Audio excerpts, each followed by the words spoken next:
Welcome back to AERO 3170 Aviation Safety. This is presentation 13 on textbook chapter 13 concerning aviation security.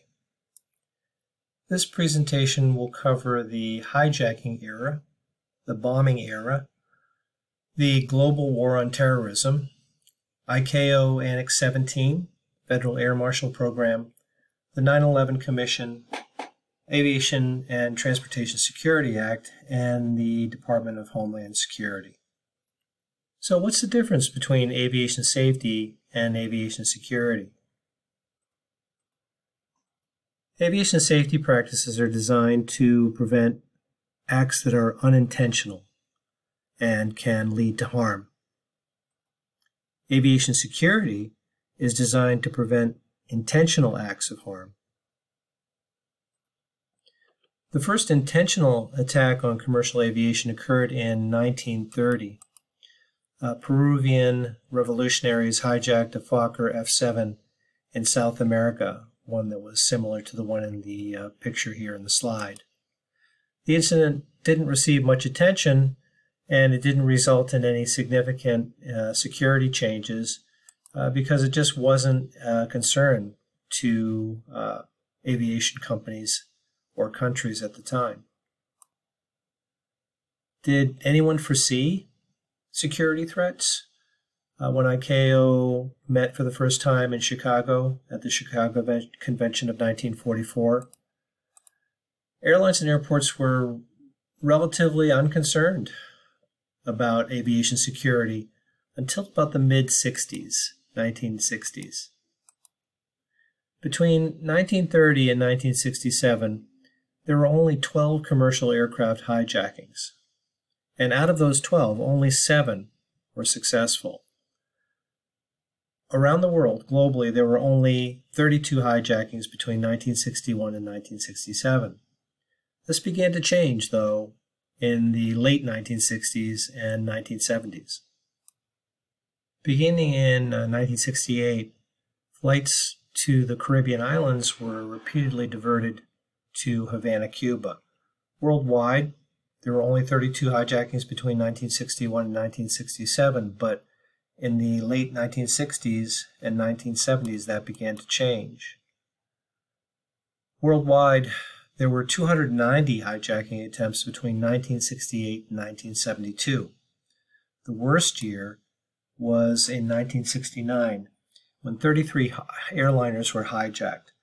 7 of the 33 attempts failed.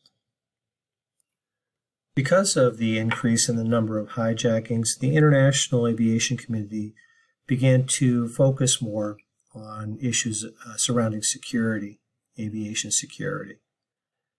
The Tokyo Convention of 1963 authorized airline captains to restrain passengers who were interfering with the safety of flight. And believe it or not, they did not have that authorization before 1963.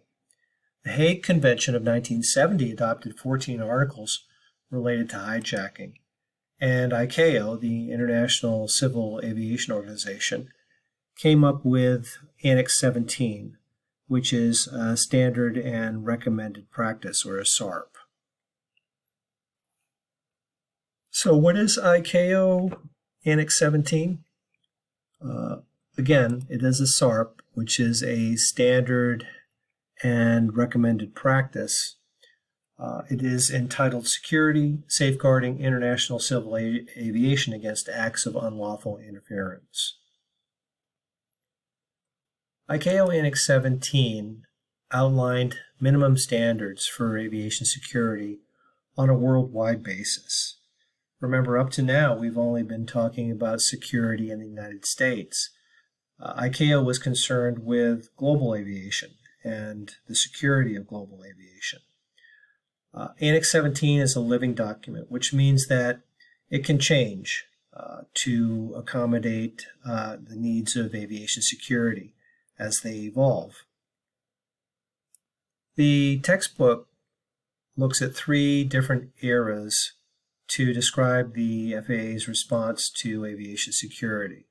The hijacking era was between 1968 and 1987, And that resulted in the Federal Aviation Regulation, Part 121, 538.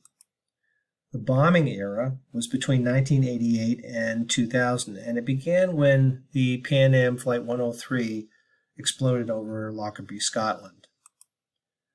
And then the global war on terrorism began September 11, 2001, when 4 passenger jets were hijacked in an attack on the United States.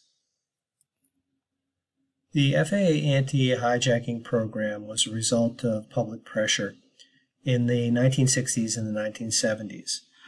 The government in the United States implemented security procedures at airports and also established the Sky Marshal program in 1968, which eventually became the Federal Air Marshal program. Federal Aviation Regulation Part 121, 538 was issued in 1972, and it addressed air carrier security. It required air carriers to prevent and deter unauthorized access to aircraft. It also ensured that responsible agents or representatives of the airline checked baggage, and also required airlines to prevent cargo and baggage from being loaded unless it was handled according to security procedures. Before that, none of this was required.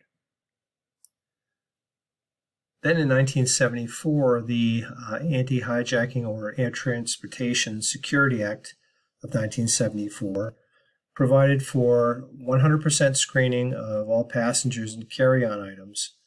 Before that, there was no requirement for screening. Airport operators were also required to have at least one law enforcement officer at each passenger checkpoint. And the FAA began a research program to develop devices to help protect passengers from acts of violence. In 1975, the Air Transport Association implemented a program that was called the Air Carrier Standards Security Program.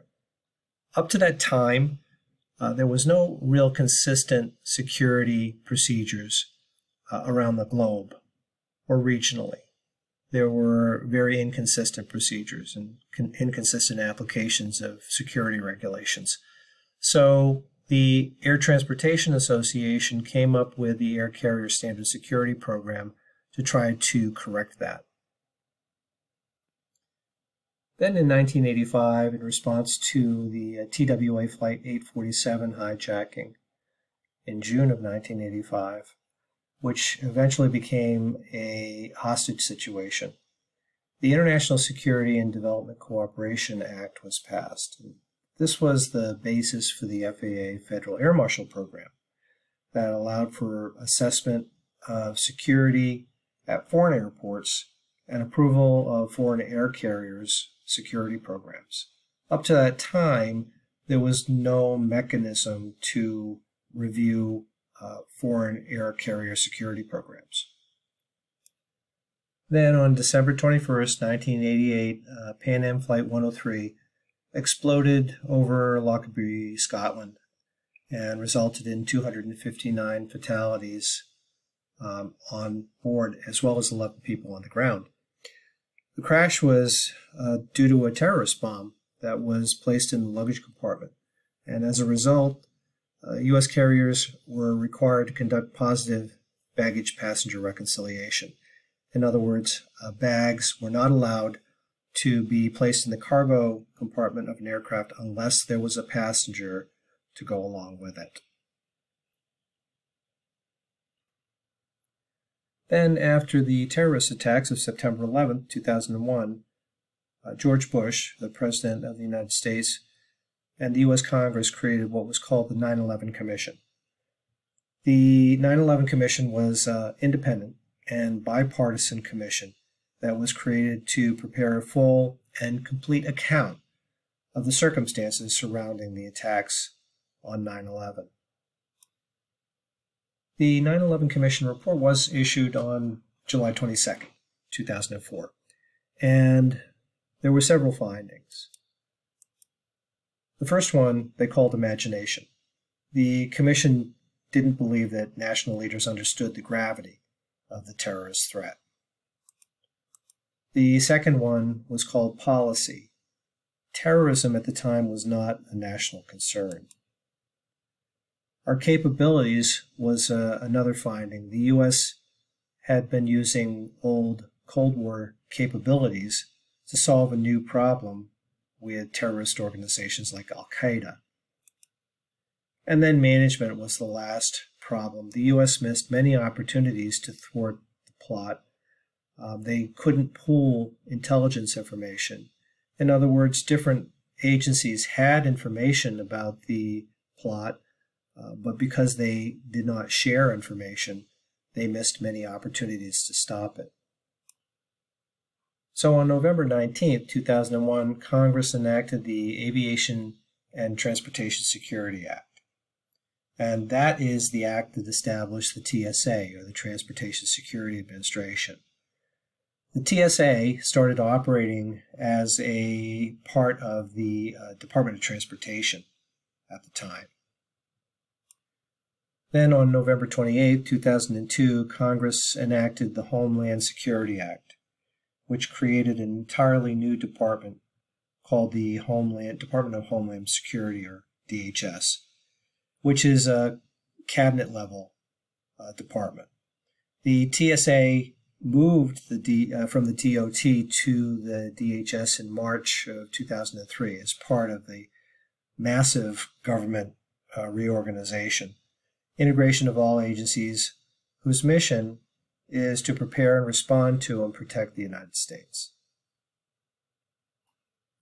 Well, that's the end of presentation 13 on aviation security.